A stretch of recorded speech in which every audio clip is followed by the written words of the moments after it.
আমি শুনছিলাম এক সময় আমার নানি বলছিল যে কোনো এক সময় দুনিয়াতে দরজাল নামবে, যেহেতু এই দরজাল নামছে ভাই, আমাদের উপরে দরজাল অত্যাচার করতেছে, কিন্তু আমরা অত্যাচারে পিছিয়ে যাব না। আমাদের একটা কথা মনে রাখতে হবে, যেহেতু এই দেশে দরজাল নামছে, ইনশাল্লাহ ইমাম মাহদিও আসবে ইনশাল্লাহ।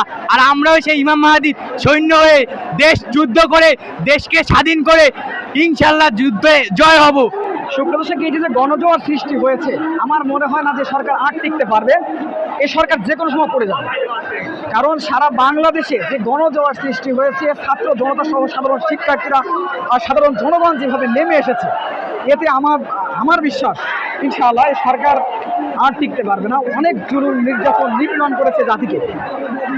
আপনারা জানেন, জামাত এবং শিবিরকে ব্লেম দিয়ে, এই নামটি ব্যবহার করে, এই ট্যাগ ব্যবহার করে সারা বাংলাদেশের সাধারণ মানুষকে, সাধারণ শিক্ষার্থীদেরকে, বিভিন্ন দলের নেতাকর্মীদেরকে তারা নির্বিচারে হত্যা করেছে, নির্যাতন করেছে, ফাঁসি দিয়েছে।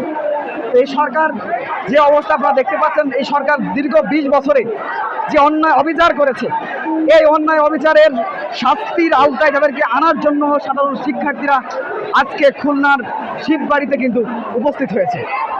আপনারা দেখতে পেয়েছেন এই জমায়েত, হাজার হাজার, কত হাজার মানুষ হবে আপনারা অনুমান করে বলেন। আমার আসলে অনুমান নেই এখানে কত হাজার মানুষ হবে।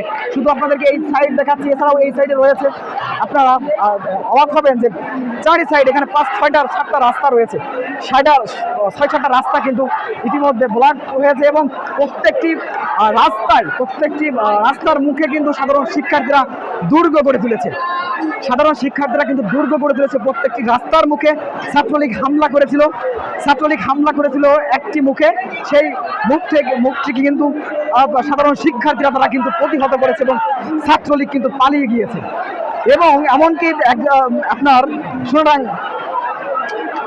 এখানে ডাক বাংলার মোড় থেকে সাধারণ শিক্ষার্থীরা যখন এই মিছিলে এই শিববাড়িতে আসার চেষ্টা করেছিল, তখন ছাত্রলীগ হামলা করেছিল। সে সকল হামলা কিন্তু ছাত্রলীগকে প্রতিহত করার জন্য এখান থেকে একটি মিছিল গিয়েছে, এবং তাদেরকে সেখান থেকে আনার জন্য চেষ্টা করা হচ্ছে।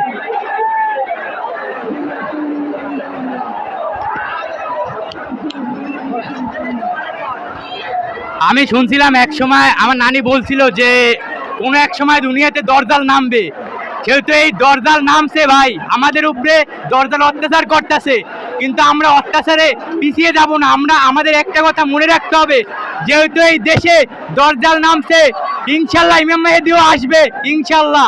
আর আমরাও সেই ইমাম মাহদির সৈন্য হয়ে দেশ যুদ্ধ করে দেশকে স্বাধীন করে ইনশাল্লাহ যুদ্ধে জয় হব ইনশাল্লাহ। ধন্যবাদ। সুপ্রিয় দর্শক, আপনার এক ভাইয়ের অনুভূতি জানলেন, তাদের আপনার আবেগ, যে অনুভূতি, যে উদ্দীপনা, এটিকে আসলে কোনোভাবে কিন্তু দমিয়ে রাখা যাবে না। যে শক্তি নিয়ে আপনাদেরকে একের পর এক ছাত্রদেরকে হত্যা করা হয়েছে, তারপরও আজকে সাধারণ শিক্ষার্থীদের যে অনুভূতি, এটা প্রমাণ করে এই জাতিকে, এই সমাজকে এবং এই জনগণকে কিন্তু আর দাবি রাখা সম্ভব নয়। আর হাজারো চেষ্টা করে আওয়ামী লীগ, ছাত্রলীগ, তারা কিন্তু আর এই ছাত্র সমাজকে, কিন্তু এই জনগণকে কিন্তু আর দাবি রাখতে পারবে না। অতএব পতন অনিবার্য, অতি দ্রুত আমরা দাবি করছি এই সরকার অতি দ্রুত পদত্যাগ করুক। ভালোই এখনো সময় আছে, আর না হলে কিন্তু এরা কিন্তু টেনে হিচড়া হবে। তার অনুভূতি আপনারা দেখতে পাচ্ছেন। তো সুপ্রিয় দর্শক, আপনারা দেখতে পাচ্ছেন আমাদের ভাইয়েরা কিভাবে এই সরকারের বিরুদ্ধে দুর্গ গড়ে তুলেছে, আপনারা কিন্তু ইতিমধ্যে দেখতে পেয়েছেন।